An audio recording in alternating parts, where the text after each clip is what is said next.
Setiap orang pernah mengalami sesuatu yang tidak bisa dijelaskan. Sebagian memilih melupakannya, sebagian lain memilih diam, dan sebagian kecil memilih menceritakannya. Cerita ini bukan tentang hantu. Ini tentang apa yang terjadi ketika seseorang mulai meragukan dirinya sendiri. Cerita berikut dikirim oleh seorang subscriber. Untuk keperluan cerita, kita sebut saja namanya Adi. Usianya 31 tahun. Ia tinggal sendiri di sebuah rumah kontrakan di daerah Jawa Tengah. Kejadian ini terjadi pertama kali sekitar 2 tahun lalu. Dan sejak malam itu, cara Adi mendengar suaranya sendiri tidak pernah sama lagi. Saya tinggal sendirian saat kejadian ini terjadi.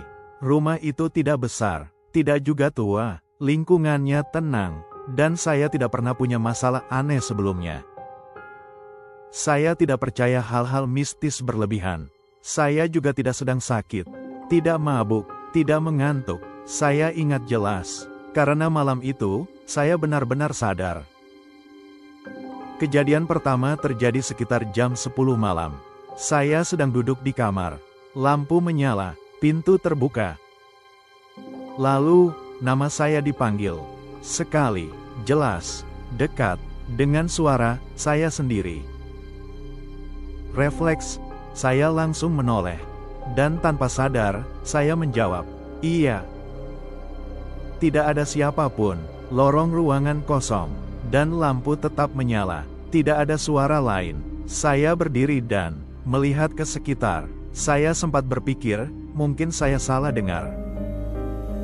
Beberapa hari kemudian, kejadian itu terulang lagi. Kali ini, di ruangan yang berbeda. Saat itu, saya sedang mencuci tangan. Air mengalir dan ada cermin di depan saya. Lalu dari belakang, nama saya dipanggil lagi, dengan intonasi yang sama. Dengan suara yang sama, yaitu suara saya sendiri. Saya tidak langsung menoleh. Ada jeda beberapa detik, dan di jeda itu saya menyadari sesuatu yang membuat dada saya terasa tidak nyaman. Suara itu tidak terdengar seperti orang yang bertanya atau memanggil dengan ragu. Suara itu terdengar seperti seseorang yang sudah yakin saya akan menjawab. Saat saya menoleh, tidak ada siapapun di belakang saya. Cermin di depan hanya memantulkan diri saya sendiri, berdiri sendirian di ruangan sempit itu. Sejak malam itu, kejadian serupa mulai sering terjadi, meskipun tidak setiap hari. Kadang terjadi di malam hari, kadang justru di pagi hari saat rumah masih sunyi. Selalu tiba-tiba, selalu satu kali, dan selalu menggunakan suara saya sendiri. Tidak pernah ada panggilan kedua. Seolah-olah suara itu hanya ingin memastikan sesuatu, lalu menghilang.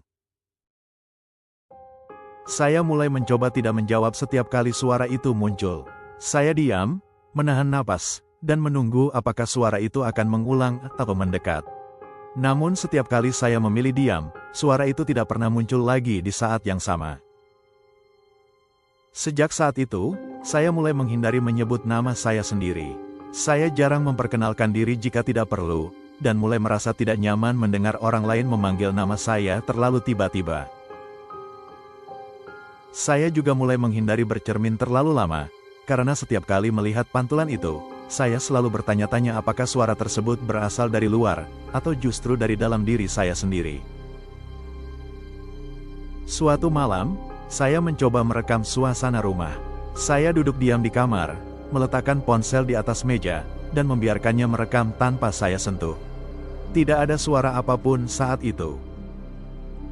Namun ketika saya memutar ulang rekaman tersebut keesokan harinya, ada satu bagian sunyi yang entah kenapa membuat saya tidak berani mendengarkannya untuk kedua kali. Sejak kejadian itu, saya pindah kamar. Bukan karena saya takut, tetapi karena saya mulai merasa bahwa saya tidak pernah benar-benar sendirian di ruangan tersebut. Sekarang, suara itu sudah jarang muncul, atau mungkin saya hanya sudah terbiasa mengabaikannya. Saya tidak tahu mana yang lebih buruk. Yang saya tahu sampai hari ini, setiap kali seseorang memanggil nama saya selalu ragu beberapa detik sebelum menjawab.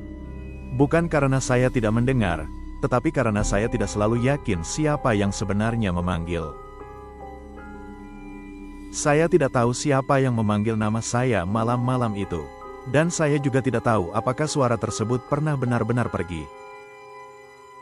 Namun sejak kejadian itu, saya belajar satu hal. Kadang, hal yang paling menakutkan bukanlah sesuatu yang datang dari luar, melainkan sesuatu yang terdengar terlalu familiar untuk diragukan.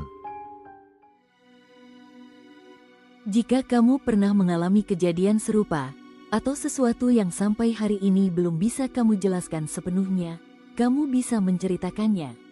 Link pengiriman cerita sudah kami sediakan di deskripsi.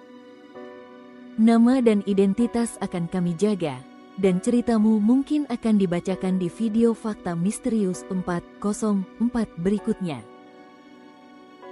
Terima kasih sudah bertahan sampai akhir.